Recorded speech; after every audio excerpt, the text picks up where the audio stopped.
আসসালামু আলাইকুম এভরিওয়ান, সবাই কেমন আছেন? আমার নতুন একটি ব্লগে সবাইকে আবার ওয়েলকাম জানাচ্ছি। সো যারা যারা আমার চ্যানেলটা সাবস্ক্রাইব করেননি, প্লিজ সাবস্ক্রাইব করে দিবেন।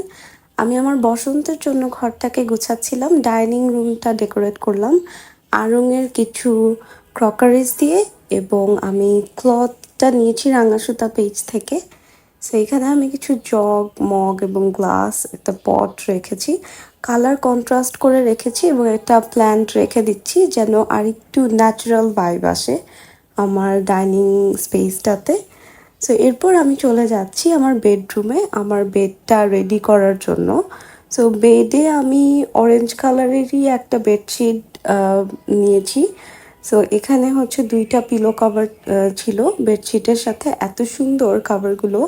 এবং এর সাথে আমি কন্ট্রাস্ট করেছি ছোট ছোট 16x16 পিলো দিয়ে, সেগুলো দিয়ে আমি রুমটা ডেকোরেট করছি। বেডে বড় বালিশগুলোর সামনে আমি 3টা পিলো রাখছি। সো এখানে আমি 2টা অরেঞ্জ কালার এবং একটা রেড কালার নিয়েছি। সাইডে একটা মানি প্ল্যান্ট ঝুলিয়ে দিয়েছি।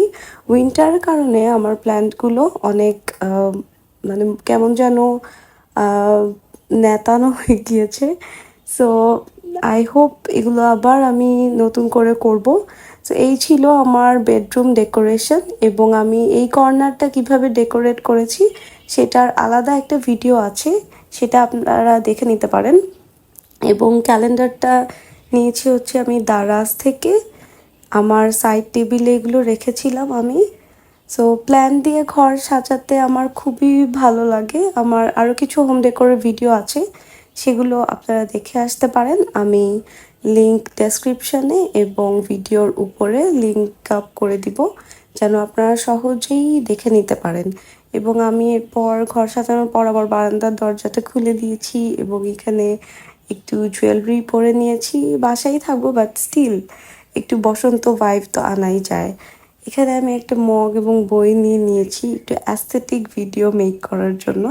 সো এই ছিল আজকের মতো আমার ভিডিও। আপনাদের কেমন লাগলো আমাকে কমেন্ট করে জানাবেন, এবং আমার চ্যানেলটা সাবস্ক্রাইব করে না থাকলে সাবস্ক্রাইব করবেন। ভিডিও ভালো লাগলে লাইক এবং কমেন্ট করবেন, এবং আমাকে জানাবেন আপনারা কি এই ধরনের হোম ডেকোর ভিডিওগুলো পছন্দ করেন কি না।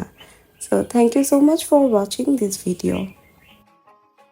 এই বসন্ত বাতাসে আমার রঙ জ্বলা যায় বধূ